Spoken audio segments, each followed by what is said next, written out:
Bom, gente, vamos lá, vamos começar. A gente tem que cumprir o nosso horário, né? A gente sabe que temos visitas espirituais que estão aqui também, tem compromissos, né? E hoje nós vamos falar sobre qual a importância do dinheiro e do trabalho. Né? O Walter vai trazer para a gente o estudo. E esse estudo é baseado lá no Evangelho segundo o Espiritismo, num capítulo chamado A Verdadeira Propriedade, lá no capítulo 16, item 10. E a página que vai auxiliar o estudo, Moeda e Trabalho. Né? Próximos estudos. Semana que vem é o quinto sábado de junho, e aí a gente vai ter um tema especial já iniciando as comemorações do nosso primeiro ano, né? Do nosso primeiro aniversário. E a gente vai estar falando sobre: podemos ser possuídos? Um espírito pode invadir meu corpo? E a gente vai tentar responder à luz da doutrina espírita esse tema. E aí no dia 7, daqui a 15 dias, a gente está de fato comemorando o nosso primeiro ano, e aí a gente vai trazer um estudo especial, uma palestra especial com o Jimmy Hara, que é um expositor, cantor, músico espírita, né? Vai trazer o tema para a gente: música e espiritualidade. No dia 14, como o espírito está ligado ao corpo, então a gente vai entender como é que é esse negócio, como é que o espírito se liga ao corpo. E por que o mal parece estar vencendo no dia 21/7, não no 7 que você já foi, né? 21/7, está errado aqui, mas é 21 mesmo, para cá eu vou dar 21. E para a gente começar hoje, a página é uma página do livro Caridade, né? Psicografia de Chico Xavier, do Espírito Bezerra de Menezes. Essa é a página intitulada Dinheiro. Entendeu?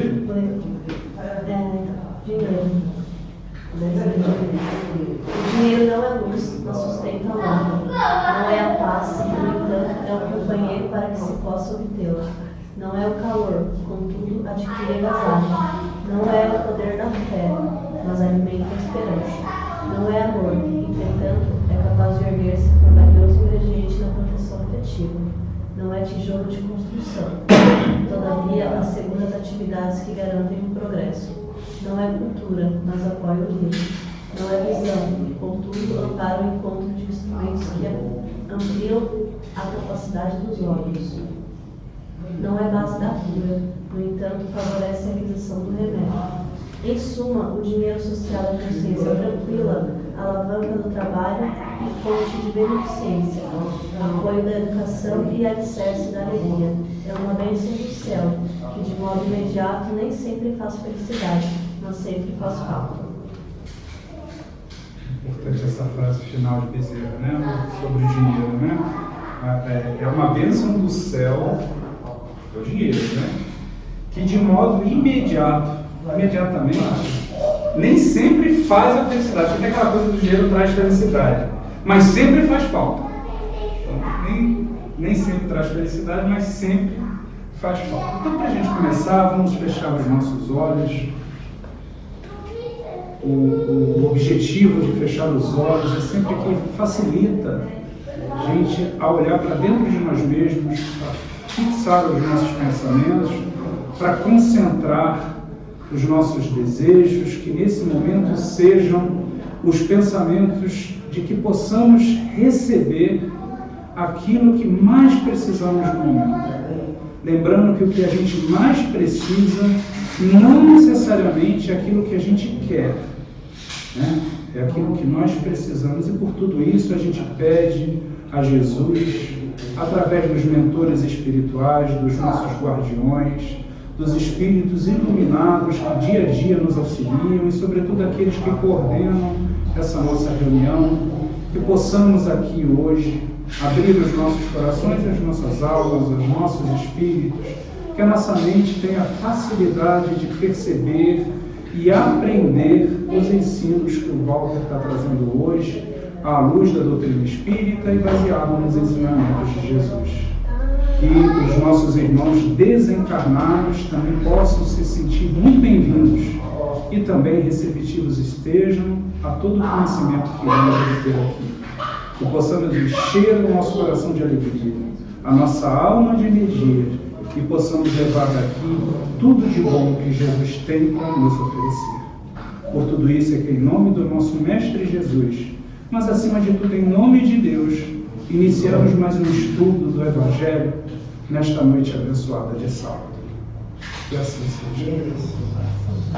Então, para fazer a introdução e passar para o Walter, eu trago aquela frasezinha que a gente sempre traz, né? Essa é de Augusto Cury. Você precisa conquistar aquilo que o dinheiro não compra. Caso contrário, será um miserável, ainda que seja um milionário. E com essa reflexão, eu passo então para o nosso irmão Walter, seguir adiante com o nosso estudo. Tudo bom? Boa noite a todos. Dando sequência aí ao que o Bira falou.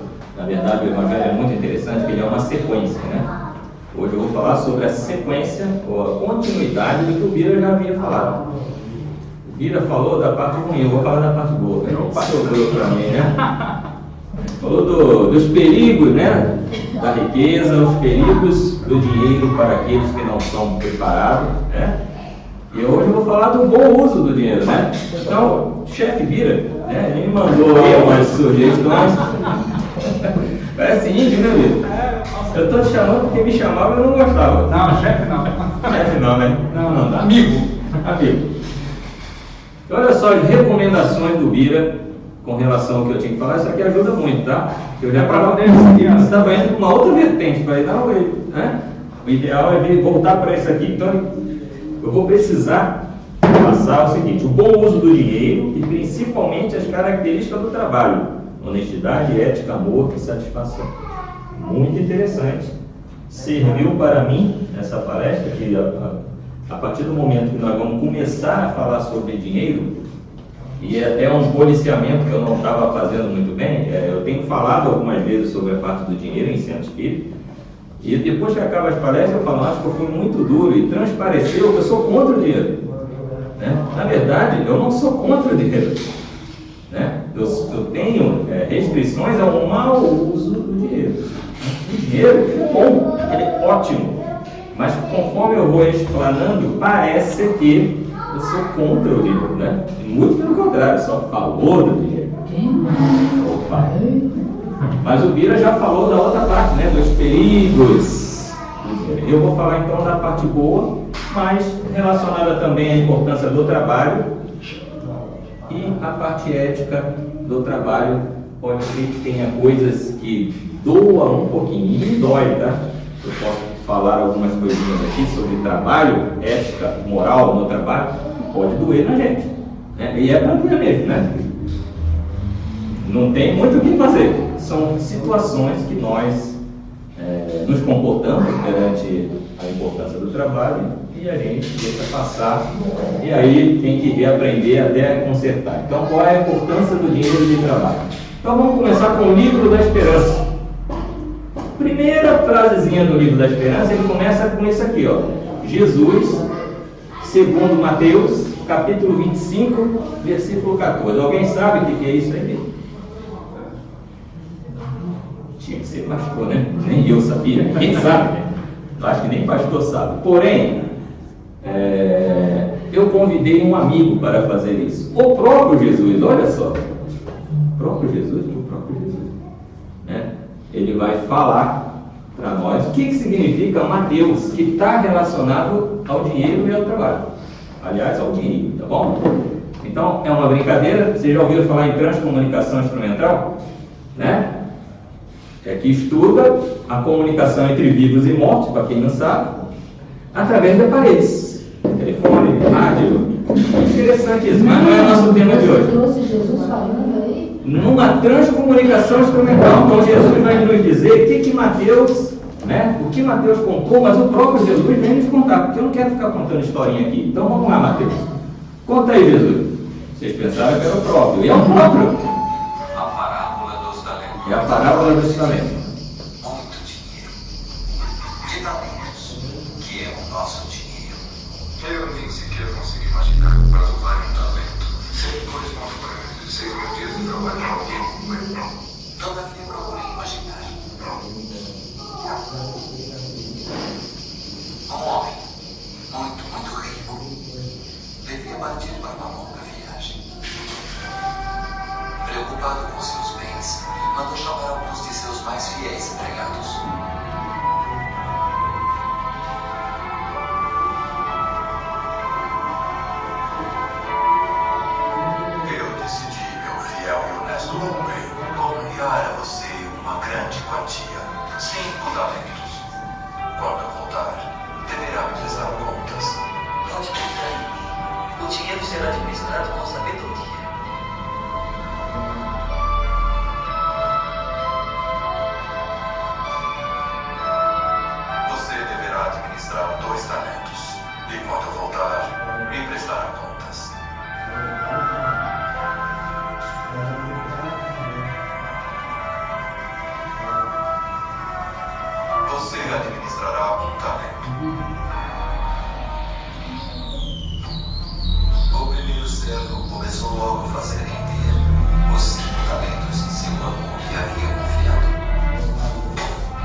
soldado. Passou-se muito tempo e finalmente o ano voltou para casa após sua longa viagem.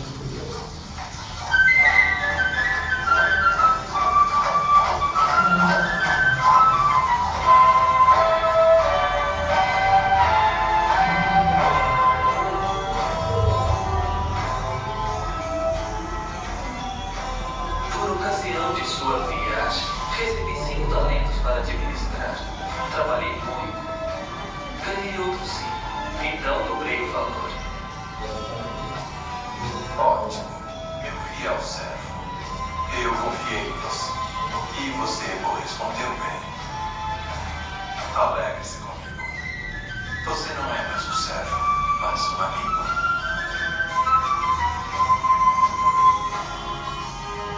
Você confiou em mim deixando-me 2 talentos. Creio que temos administrado bem. Eis minhas contas, agora tornaram-se 4. Você também demonstrou ser fiel e esforçado. Fez render os talentos. Merece meu reconhecimento.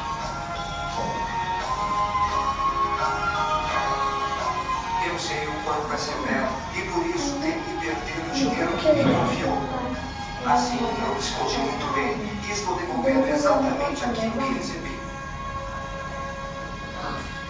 Quem recebe de mim não deve somente guardar, mas fazer render. Você não o fez, e isto provoca minha justa ira. É muito difícil interpretar esta parábola. Não, Jesus. É muito clara. Muito clara. Mas eu estou preocupado com o nosso futuro. Por quê? O que você pensa? O que o preocupa?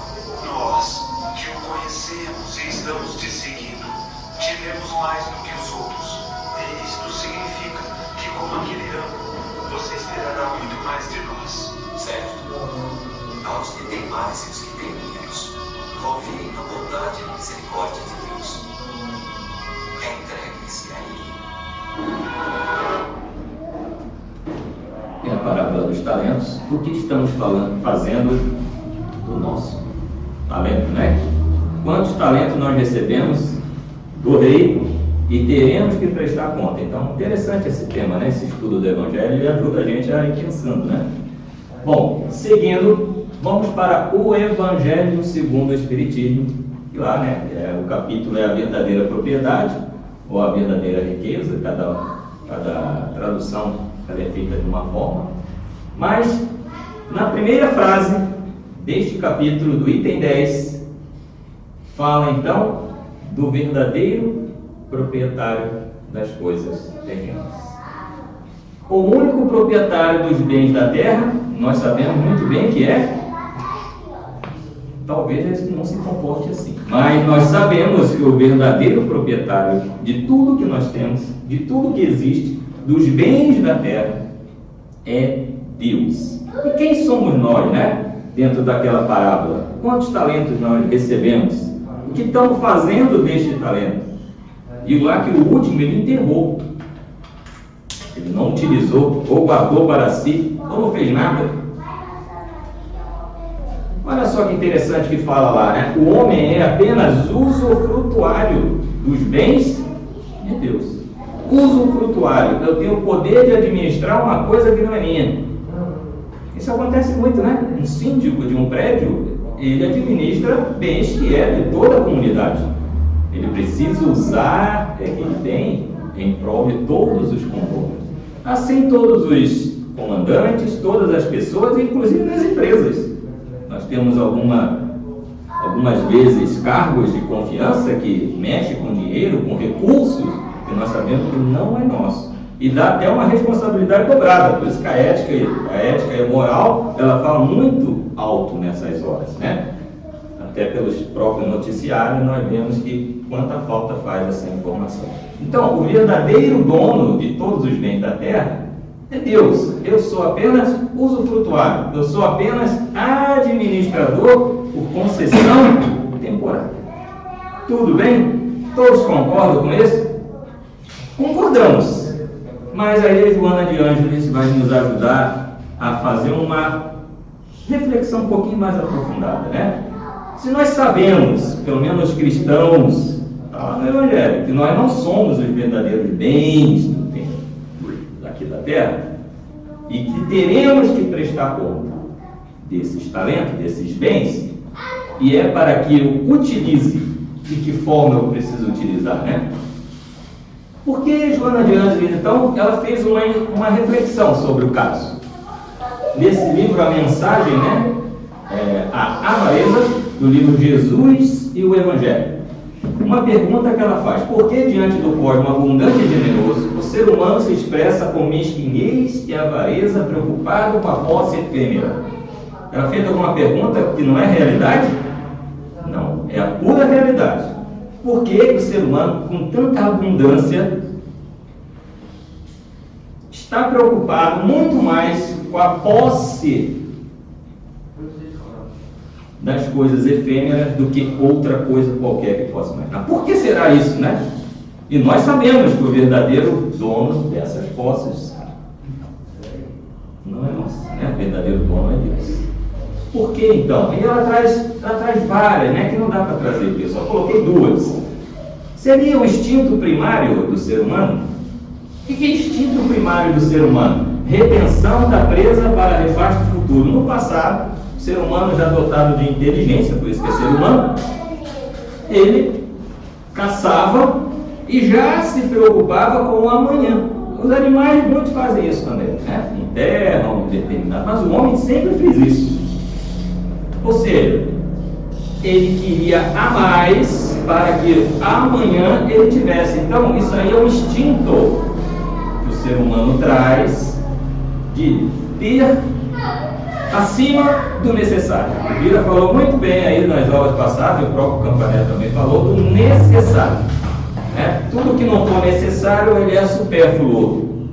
E Chico Xavier já dizia: tudo que é supérfluo vai trazer algum dissabor em algum momento da nossa vida. É incrível como isso é verdade. Mas seria esse instinto, né, de sempre ter mais, com medo que o futuro não tivesse? Nós estamos administrando um bem que não é nosso. Bom, ela vem com uma segunda hipótese. Seria uma herança patriarcal? O que seria herança patriarcal, né? Tudo à sua volta é sua propriedade. Então, onde vem isso, né? Família, amigo, objetos são sempre seus. Vocês já imaginaram quantas terras o Brasil tem, né? Quem foi o primeiro dono, né? Porque eu saiba, aqui tinha os índios, né? Se tem algum proprietário de terra aqui, é índio, né? Mas nós vemos aqui que as terras elas foram divididas, né? Organizadas. Mas quem foi o primeiro lá que falou que a terra é dele, né? O ser humano ele é muito esperto, né? Ele chega num lugar e fala: aqui é meu, cerca, e há bastante crédulos para acreditar que aquilo é verdade. Ele passou a ser o dono e defende isso com unhas e dentes. Hoje não precisa mais unhas e dentes, né? Tem a lei, né? A coisa evoluiu, mas no passado era a força, você defendia isso. Então, tudo que estava perto de você é sua propriedade. E esse negócio continua até hoje, a verdadeira propriedade, né? Então tudo que me circunda é meu, né? É um instinto nosso de acumular coisas e dizer que aquilo é meu, é minha, né? É minha casa, né? E nós sabemos que hoje as coisas estão evoluídas através da legislação, né? De todo um critério econômico e social, as coisas são garantidas. Mas isso traz uma posse, né? Traz situação de ter, que foi o tema que o Bira falou, ela pode trazer alguns problemas. Aliás, traz, né? Problemas. Nós estamos falando aqui do bom uso da posse. Então, o fim providencial, segundo a mensagem A Avareza de Joana de Ângeles, ela diz o seguinte: o lado bom disso aí, né? Ficou o lado bom para mim, né? Ainda bem, né? Porque sempre falo o lado ruim, mas eu vou falar o lado bom da coisa. Ela dá dignificação espiritual, o bom uso, né? O fim providencial que Deus, que é soberanamente justo e bom, colocou para seus filhos, somos nós, é para um fim de dignificação espiritual. E o que mais? De criatividade com fins nobres. A intenção de Deus, ao dispor desses bens e entregar para seus filhos, é coisa boa, é para o bem, né? Se a fonte é do bem, né? Ele espera que alguma coisa de bom aconteça com o uso daquele bem. É como nós, né? Numa dimensão muito menor, em comparação, né? Como nós deixamos alguma coisa para o nosso filho, nós queremos, né? E rogamos que ele utilize para o bem, né? E se você dá uma casa para o seu filho vende um dia depois, você vai ficar chateado com isso, é isso? Porém, o livro da Esperança, ele traz lá as aplicações do bom uso do dinheiro. Olha só que interessante, né? Utilização providencial da riqueza, melhorar materialmente o planeta. Esse é um dos objetivos. A melhora material do planeta. Não é bonito, né? Eu percebo muito isso. E às vezes eu critico muito a minha cidade. Você chega lá em Carapicuíba, chega lá da Castelo Branco, Carapicuíba, você não vê prédios imponentes que atrás de você tem. Só que para construir aqueles prédios lá, quanto precisou de riqueza, de investimento, ele trabalha com construção, nem fala quanto custa um negócio desse que a gente cai para trás, né? Um prédio imponente. As coisas materiais, elas são geradas e movidas através do dinheiro. Então o dinheiro, um dos fins providencial é trazer a melhora material do planeta, né?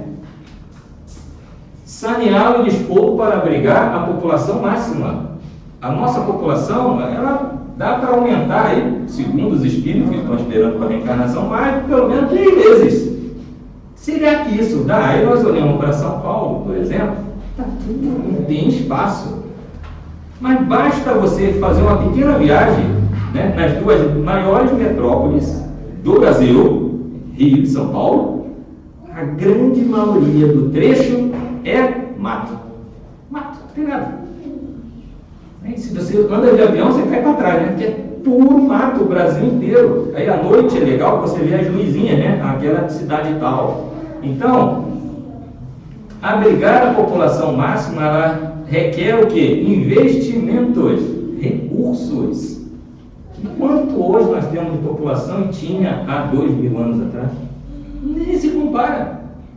Graças à utilização providencial da riqueza. Então ela traz um progresso muito grande, né? E traz mais, alimentar a população que cresce.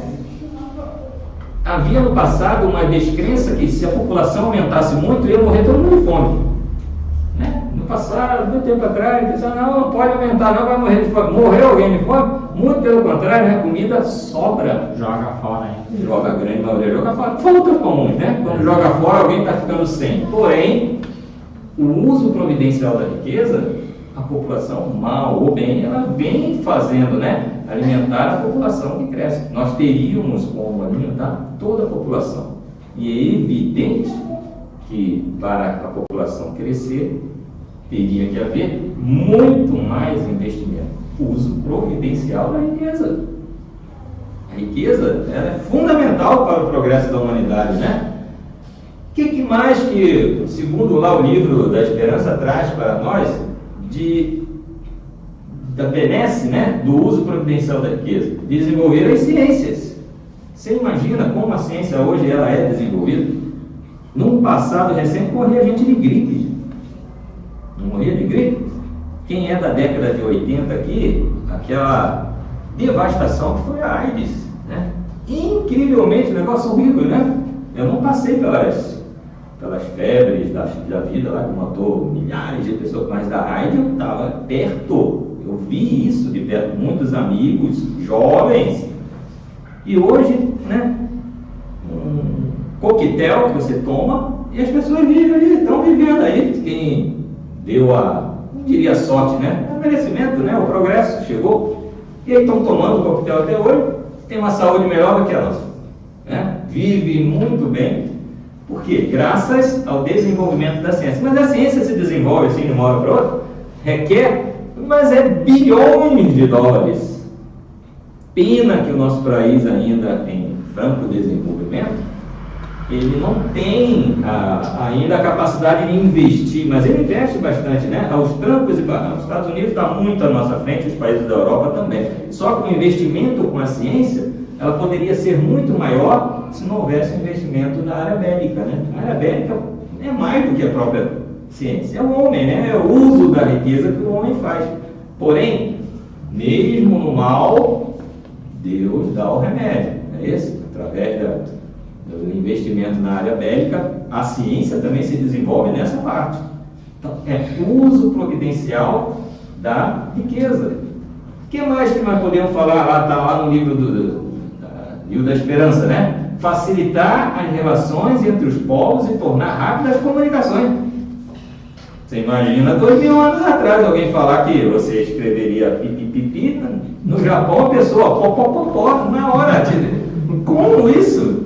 Ia falar que você é louco. Se você falasse isso naquela época, Vocês é muito louco, né? Na nossa década de 80, imagina, não tinha nem celular. Sua mãe ligava para você? Não, eu não tinha telefone. O telefone tinha que entrar numa fila lá, só ficava esperando chegar, chegou, né? Por quê? Quando o telefone chegou em casa, meu Deus, que loucura. O telefone era ativo. Era o preço de um carro na época. Preço de um carro. Nossa, quem passou por essa época, né? Aí veio a febre dos ramais, né? Uma central com várias mãos, aquilo foi a maravilha, né? Alugar um ramal daquele. Mas isso requer investimento que a gente não imagina esse dever. Eu nem trouxe, eu peguei lá e falei, não, eu vou levar, porque a gente não tem noção de quanto dinheiro é isso, né? A gente só pensa em dinheiro religiosamente falando como uma coisa ruim, né?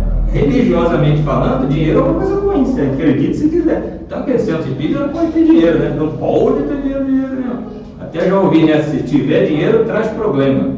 Então, quanto mais dificuldade, como assim? Quanto mais dificuldade, quanto mais dinheiro, mais ele vai ter condição de, sendo bem administrado, e é por isso que nós estamos aqui, né? Todo sábado, às 6h30 da tarde, para aplicar essas situações. Então, comunicação, uma coisa que requer investimento, bom uso do dinheiro, promover a segurança. Quanto requer segurança, né? Nós vemos aí os carros, né? Aqueles testes que eles fazem no carro, destrói o carro todo. E que é um investimento grande em segurança, né? Me lembro que na década de 70 eu viajei do Rio para São Paulo com meu pai. Meu pai tinha 8 anos lá. Eu viajei, sabe, num Fusca que tinha um negocinho atrás do banco? Eu viajei criança, né? Carregava ali. Olha a segurança, né? Apesar que o Fusca era duro, né? Era lata dura, mas você imagina a segurança daquilo ali, né? Cinto de segurança. Não existia cinto de segurança. Mas só que isso requer investimento, boa vontade do homem, né? E quando fala boa vontade, o homem até tem, mas quando fala em investimento, é como se o dinheiro fosse nosso, né? O dinheiro é um uso, ele é para ser usado pelo verdadeiro dono, nos deu para o progresso. Não é isso? A gente às vezes esquece disso, né? Bom, enfim, né? Lá no Livro da Esperança, para melhorar o planeta são necessários recursos. Então, os recursos, aqui eu estou falando de uma forma global, né, o uso providencial da riqueza, de uma forma global, requer muito investimento. Agora, no nosso ponto de vista individual, né, também requer investimento. É isso? Talvez não tanto como nós nos comportamos, né? A gente acha que tem que ter muito recurso, porque a gente não para de querer acumular. A gente não para de querer acumular, tendo já o necessário, né? O grande problema foi falado aqui do dinheiro é quando você acumula além do necessário. Ele vai te dar problema, né? E nós, às vezes, brincamos assim. Me lembro muito bem que eu ganhei um processo trabalhista numa empresa que faliu, eu já não tinha mais lembrando daquele dinheiro. De repente, o dinheiro voltou para minha conta. Do nada, assim. Eu nunca tive tanto dinheiro na conta. Aí, olha só como é que o dinheiro ele faz mal administrado, né? Eu falei, não vou gastar nem um centavo, eu joguei na poupança. Só que eu ficava toda hora indo lá na poupança para ver se alguém tinha roubado. É que eu nunca tive tanto dinheiro, eu chegava lá.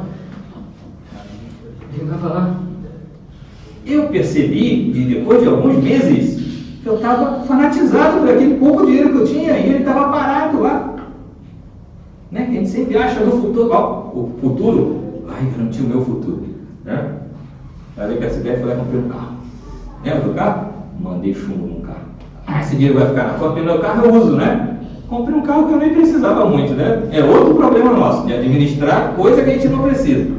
Esse agora está mais de acordo com o que eu preciso. Ele me leva para todos os lugares, numa boa, mesma coisa que o outro fazia, só que o outro era caro.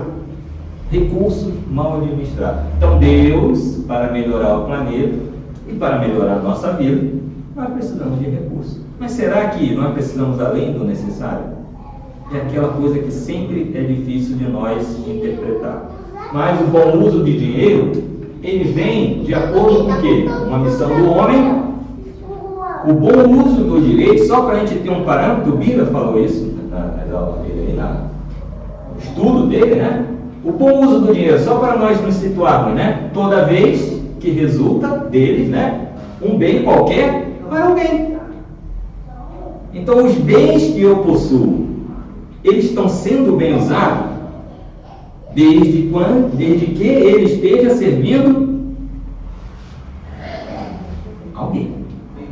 Porque se ele estiver servindo só a mim, ele é o mau uso do dinheiro, né? Consiste em aplicá-lo exclusivamente na nossa satisfação. O grande perigo é esse aqui. Não é proibido ter muito, mas qual é o bem que ele está gerando? Qual é o bem que aquela situação material está gerando para alguém? Né? Que é um carro, o carro não é útil?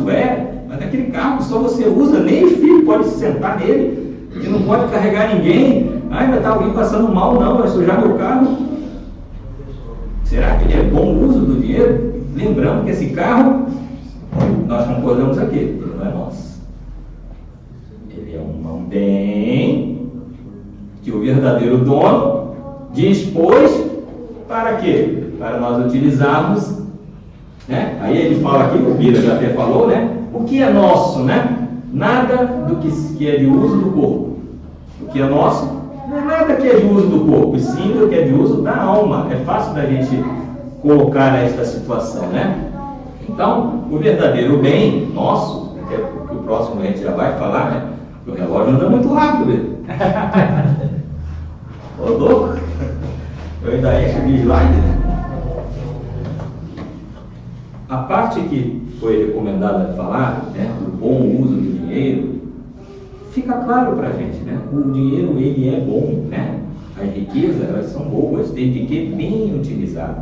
E nós, individualmente, é só tomar cuidado de não acumular, sem necessidade, aquilo que nós não precisamos. Toda vez que eu tenho alguma coisa que eu não preciso, vai me dar problema. Chico Xavier já dizia isso. Não vou nem contar uma historinha da barata, porque não vai dar tempo. Ele lembra disso, ela não gosta que fale dela, né? Fica acumulando um monte de coisa, me entra uma barata voando pela janela, a barata entra em coisas que não precisa, e foi a noite toda atrás da barata, ninguém dorme. Aí eu falei, lembrei de Chico Xavier. Porque se não tivesse aquelas coisas debaixo do armário, a barata era facilmente achada. Me trouxe problema. E abre o armário na roupa que você não usou nunca, né? Acabei de ver 2 ternos meu lá que eu usei uma vez na vida. Tem 600 anos aquele terno, já até tem burro. Pra que eu tenho aquele terno, gente? Eu fico imaginando isso, né? É porque a gente acha que vai ter, vai precisar. Não vai precisar, não precisou até hoje, não vai precisar mais. Tudo bem? O emprego da riqueza é o tempo que dá, e também não é, a gente não vai aprofundar muito aqui, né? Para ter uma ideia. Então, o bom uso das coisas que eu tenho, que não são minhas, os materiais, é aquilo que resulta num bem para ninguém, né? Que resulte para os filhos, olha, que ótimo, né? Agora, quando é só para você, então ele é mau uso desse dinheiro. E vamos falar então da importância do trabalho, né? Deixa eu ver o que o Bira colocou aqui. O bom uso do dinheiro, principalmente as características do trabalho: honestidade, ética, amor e satisfação. Vamos falar então um pouquinho do trabalho, que está lá na lei do trabalho, né? E fala um pouco do livro lá também, lá no livro da Esperança, como o Espiritismo conceitua o trabalho. Então, trabalho, para efeito do Espiritismo, trabalho é toda a ocupação útil e que faz parte do rol das leis morais estabelecidas pelo Criador e rege a vida de suas criaturas. Então, toda ocupação útil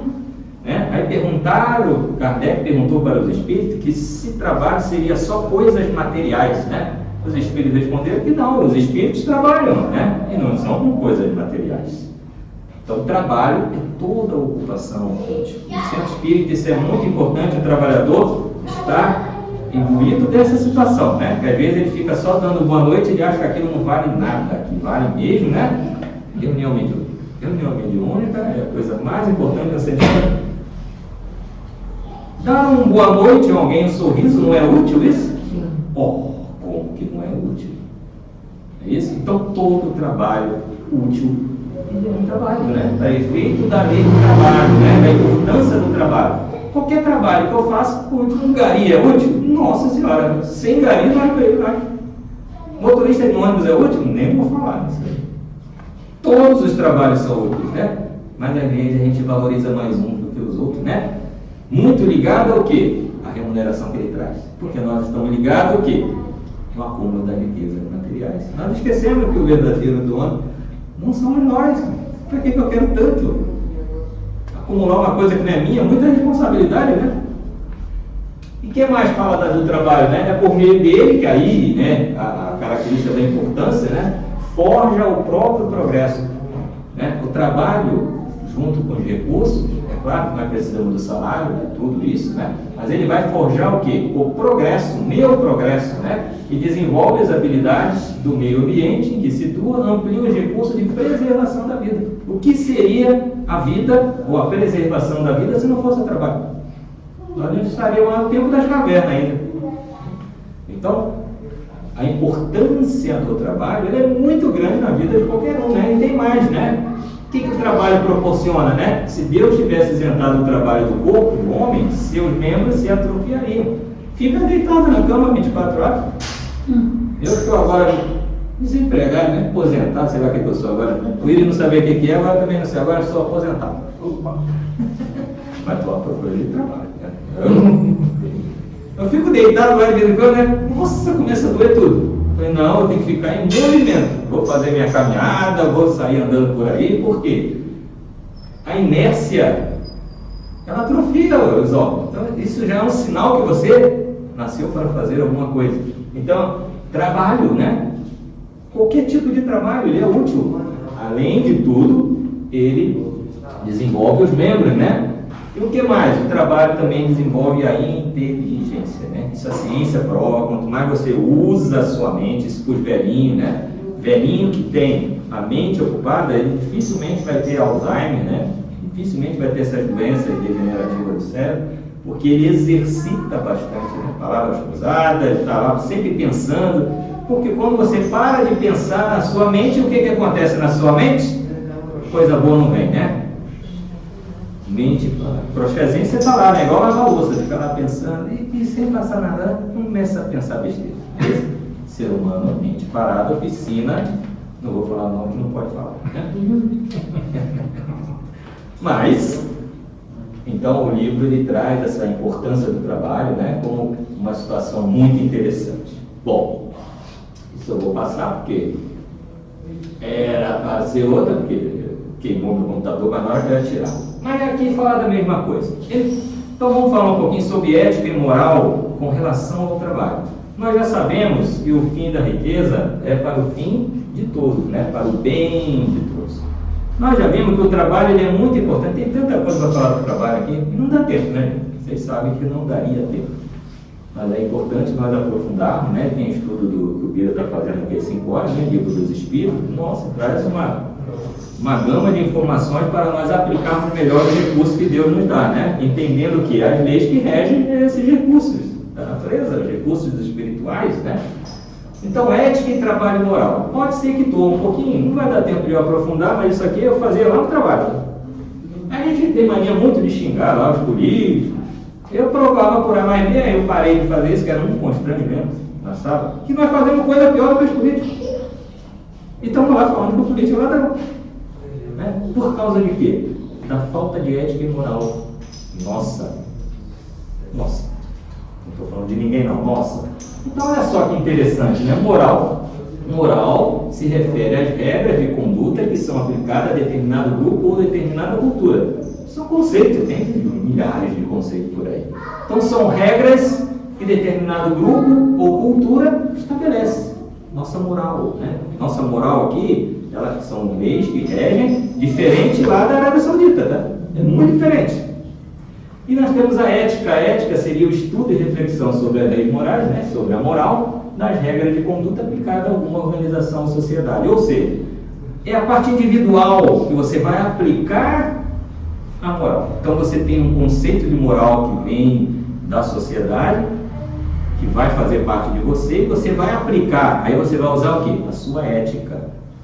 Ou seja, por exemplo, moralmente falando, lá na, não sei se é a Arábia Saudita, assim, tem países que o cara ele pode ter 10 mulheres.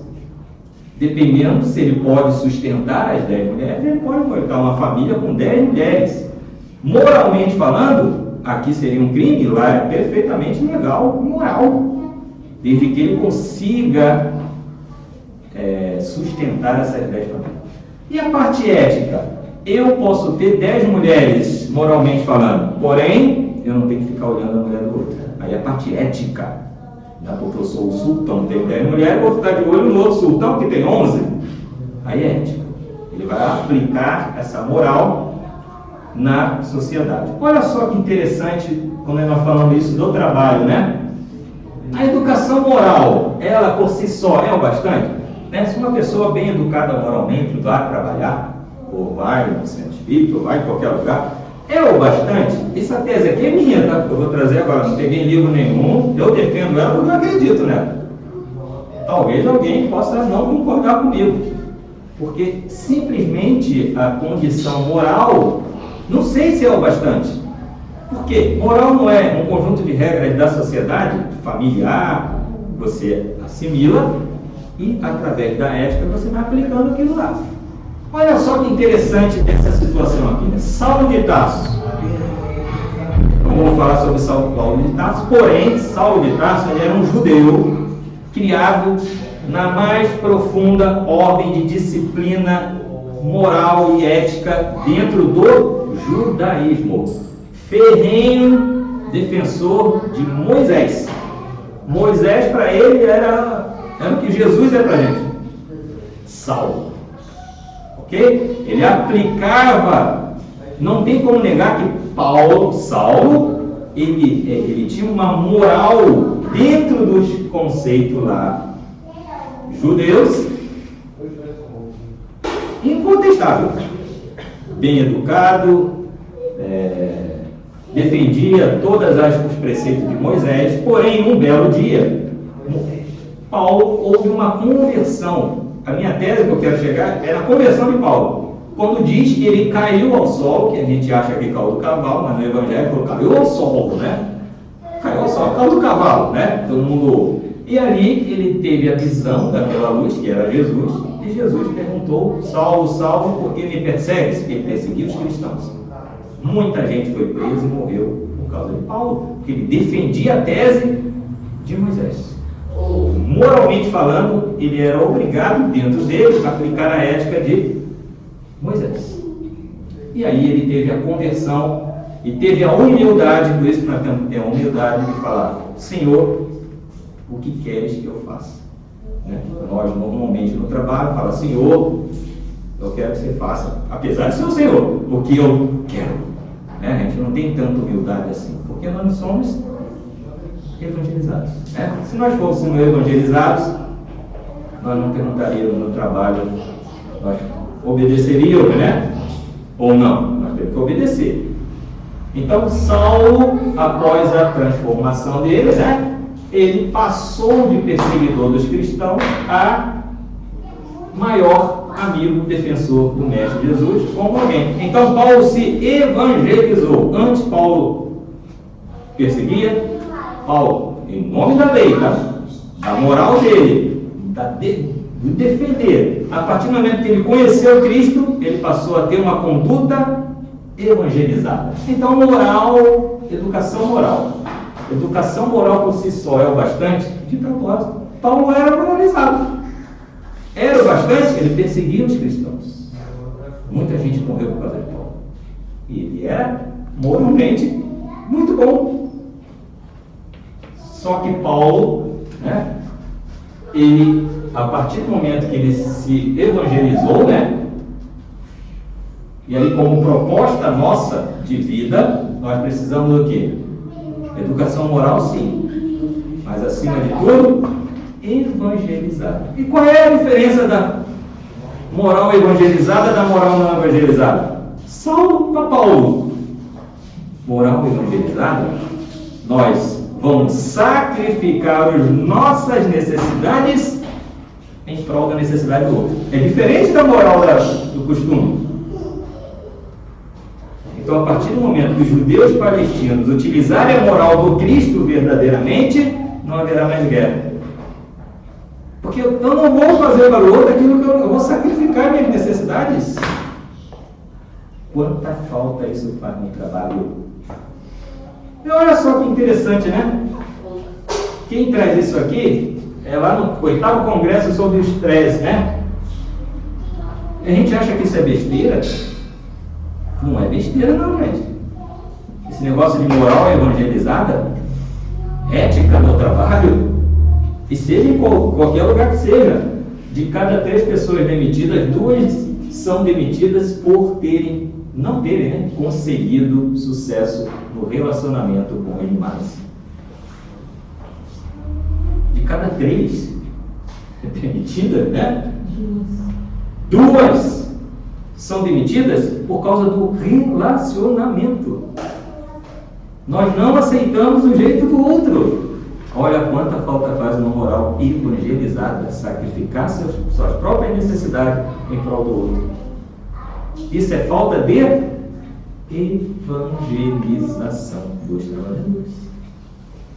E nós vemos coisa do arco da velha acontecendo nas empresas também. Eu trabalhei muitos anos com pessoas, e o jovem chegando agora no mercado de trabalho está em petição de miséria. Vocês não imaginam. Moral evangelizada. Olha quanta importância tem esses estudos que nós fazemos aqui. Mas tem que sair daqui, nós temos que praticar na nossa vida, né? Mas pelo menos eu tenho que saber que existe. E olha só que interessante, né? Convivência, segundo esse congresso, né? O servidor, né? De Hunter, segundo Peter Duke, não sei se é assim que se pronuncia, as habilidades fundamentais no local de trabalho. Sabe qual é a principal habilidade no local de trabalho? É conhecer muito de informática. É simplesmente boas maneiras. Esse cara, Peter Duke, é o maior consultor trabalhista de todos os tempos. A melhor habilidade que você tem no trabalho é um bom comportamento. São boas maneiras. Nós não temos boas maneiras. Uma pessoa evangelizada, ela tem boas maneiras. Eu trabalhei com uma menina lá que ela era evangélica. Eu tive que parabenizar os pais dela pela educação que aquela menina tem. E a gente fala muito mal dos crentes, né? Uma conduta moral e ética dentro da empresa inabalável. Eu falei, não, eu tenho que parabenizar esses pais, porque ele tem que saber que está dando fruto o resultado dele, muito pela pessoa também, mas o exemplo de casa é muito importante. Não tem esse problema aqui de maneiras, né? Toda hora tem que chamar atenção por maneiras inadequadas no trabalho. E é o que mais acontece. Todo dia eu tinha que reunir a turma lá, botar na sala de confessionário lá. Todo dia. E era assim, todo mundo ficava rindo, assim, olhando para minha cara. Na minha frente não fazia, mas ficava assim, né? Aí a minha, você sabia que lá atrás estavam rindo? Eu falei assim. Estava nem aí com o que eu estava falando lá, que eu cuidava da disciplina. Aí vinha os ônibus. Você não imagina o que acontece num ônibus desse de logística, gente. Eu não vou contar aqui não. E as mulheres vão sair por aqui, vai sair correndo. Moral evangelizada. Uma confusão generalizada. De sacrificar suas necessidades em prol da necessidade do outro. Só uma moral evangelizada é capaz disso realizar. Não quero para mim, não posso fazer para o outro. Por mais que me sacrifique. E para terminar, fontes de estresse no trabalho. Olha só que interessante nesse congresso, através de pesquisas. Em primeiro lugar, incerteza. Uma pessoa evangelizada tem incertezas? Evangelizado é certeza, confiança em Deus, absoluta, fé no futuro. E fica todo mundo na empresa. É estresse. E o segundo, estresse interpessoal. Sabe o que é isso? Briga. Eu não me dou com fulano, não me dou com ciclano. Moral evangelizada. Quanta falta faz? Quanta falta faz? Uma pessoa evangelizada não fica brigando pela outra. Se cala, não tem algo de bom para acrescentar, cale-se. Mas isso requer o quê? Humildade. E aí não, falta de evangelização. Por isso que eu defendo essa tese, tá? Não basta ser moralmente, meu filho é moralmente educado, mas educado na fé cristã, aí é diferente. Ele não vai fazer para o outro o que ele não gostaria para ele.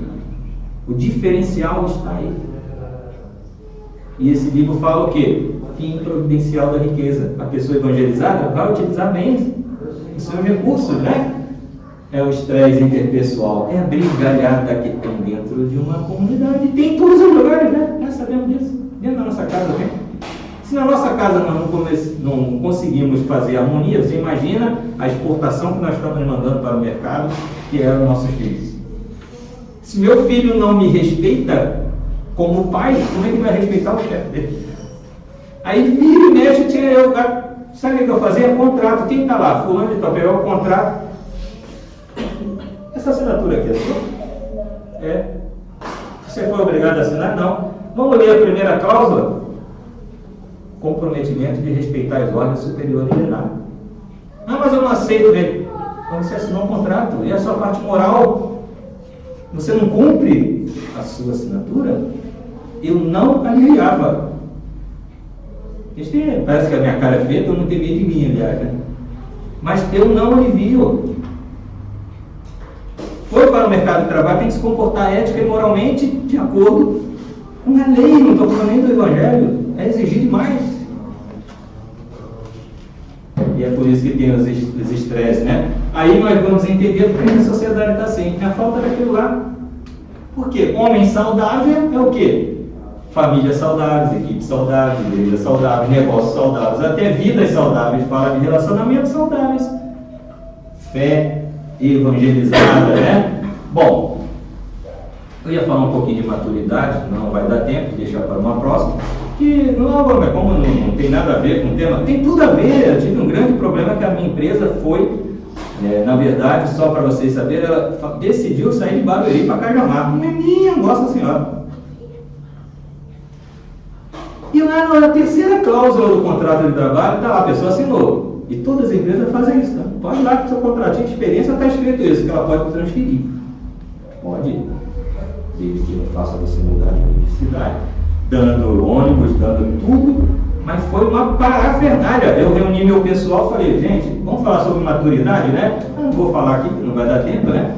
Mas são os princípios da tua vida que vai nortear a tua conduta. E vai determinar o quê? A sua maturidade. E o que acontece, né? Muita gente tem medo de cara feia, não tem? Treme todo com uma cara feia, é falta de maturidade. Tem que falar com o seu Walter, todo mundo tremia, assim. Eu não gostava disso, mas falava com o seu Walter e tremia. Por quê? Eu cobrava a ética no trabalho. Mas eu cobrava desde o funcionário até diretor, fazia, não quero saber quem era. Não é para um ou para outro. E você acha que gerente não faz isso? Você nem imagina o que gerente faz. Vocês não imaginam. Falta de moral evangelizada, né? Aí a diferença entre meninos, né? A diferença entre meninos e homens. Aí, ó, eu peguei muito no foco da transferência, né? Eu acho que aqui nem tá. É o primeiro lá. Quando a empresa apresenta oportunidade de trabalho em outra cidade ou país, meninos, que a maturidade não tem maturidade, né? Pensam logo em quê? Benefício e salário. Homens se candidatam porque se sentem prontos para o desafio. E quando Deus coloca uma nova oportunidade, nós queremos o quê? O que eu vou ganhar? Senão não faço. Aí fica lá, quanto vai ser o vale alimentação? Quanto vai ser o reembolso pedágio? Quanto vai ser... Só falava-se isso, a empresa inteira. E no contrato estava dizendo que ele tinha que Cajamar aqui pertinho. Ninguém falou assim, não, lá a empresa vai crescer e eu vou ter uma grande oportunidade de progresso, né? Ninguém falou isso, zero. Mas uma coisa deu certo, nenhum do meu pessoal estava reclamando dos corredores. Eu peguei antes ele assim, antes que comece a falar, vem cá, maturidade, sabe o que é isso aqui? E nós temos maturidade na nossa vida, né? Ó, que bem. Então, quanta falta faz uma moral evangelizada na vida de uma criatura? Porque todas as coisas elas vão ser valorizadas. O trabalho, a riqueza, tudo aquilo que nós vamos valorizar. E Emmanuel traz uma, essa é a foto que eu levei, né? Quem não tem maturidade é assim, ó. É velho e fica lá, quanto eu vou ganhar de mais refeição? Não, gente, dá licença, tem refeitório na empresa. Tudo bem, vai ficar um pouquinho mais no ônibus. Ok, mas é por uma boa causa. Está lá um contrato, a cidade que pode, vai pede a conta, pô. Não pode falar isso, tá? Pede a conta, não pode. Emmanuel traz uma mensagem muito interessante. Eu queria trazer um vídeo depois, não vai dar tempo, mas aí eu conto uma historinha, né? Que ilustra tudo que nós vamos fazer aqui. Eu falei que não gosto de contar a história, mas vou ser obrigado. Emmanuel nos alerta o seguinte contra o uso providencial da riqueza. Lembra-te de que amanhã restituirás à vida o que a vida te emprestou, em nome de Deus, e que os tesouros do teu espírito serão apenas aqueles que houveres conquistados em teu próprio benefício, no campo da educação e das boas obras. Tudo que temos de Deus se resume nisso aqui. Como a parábola dos talentos que começou o estudo, quanto eu recebi, quanto eu vou ter que, quanto mais receber, mais eu vou ter que apresentar. E para ilustrar essa parte do falar, né, de ter as coisas e não administrar bem, ou administrar bem, não sei se essa história é verdade, mas é muito interessante.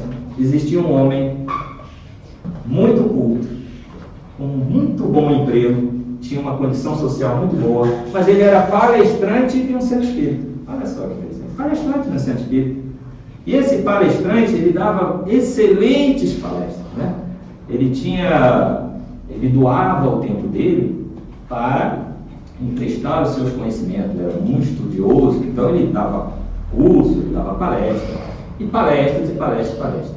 Bom, ele reparou que na grande maioria das palestras dele sentava um homem muito humilde, numa cadeirinha. E esse homem, então, não falava nada. Ele ia lá, olhava atentamente o palestrante na sua imponência, agradava todo mundo, né? Uma eloquência, e aquele homem humilde acabava a palestra, tomava o passe e ia embora. E aquilo ali ficou anos. E acabou que aquele senhor não apareceu mais lá. Aquele homem desencarnou. Para os espíritas, desencarnou. Para quem não é espírita, morreu.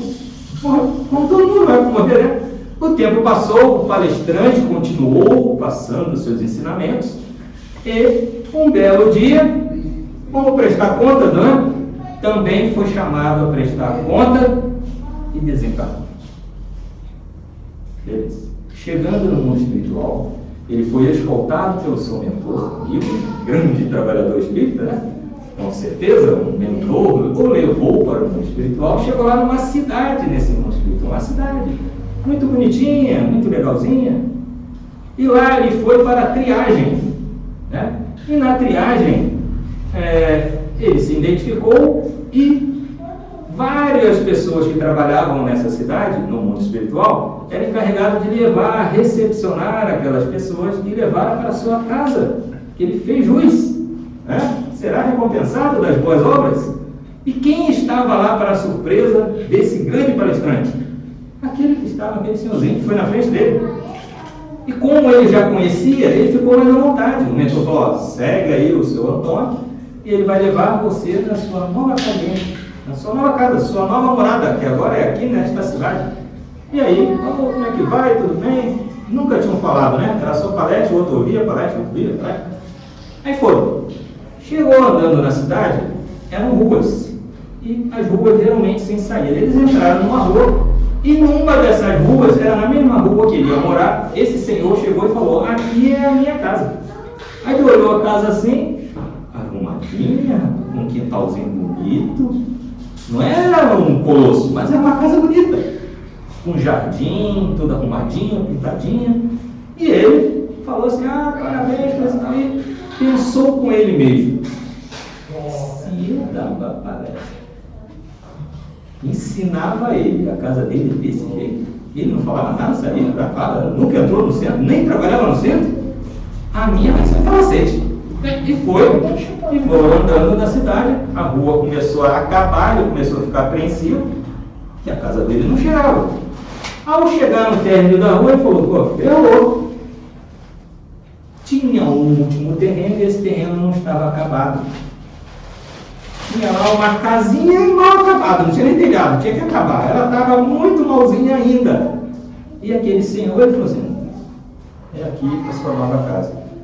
Ele, grande palestrante, orador espírita, trabalhador há 700 anos do centro espírita, se revoltou. Mas como? Ele é um ser humano. Como que a minha casa é essa e a sua? Era o senhor ouvia o que eu dizia? E eu, na minha casa aqui, tem um erro. O senhor, muito calmamente, como sempre, ele era bem calminho, disse o seguinte: não há erro algum nessa sua nova morada. É que o grande problema é que você falava, eu praticava. Fica a mensagem dos bens terrenos aqui na Terra. Vamos praticar então. Teremos a recompensa necessária quando o rei nos chamar à prestação de conta. Muito obrigado pela atenção. Muito obrigada.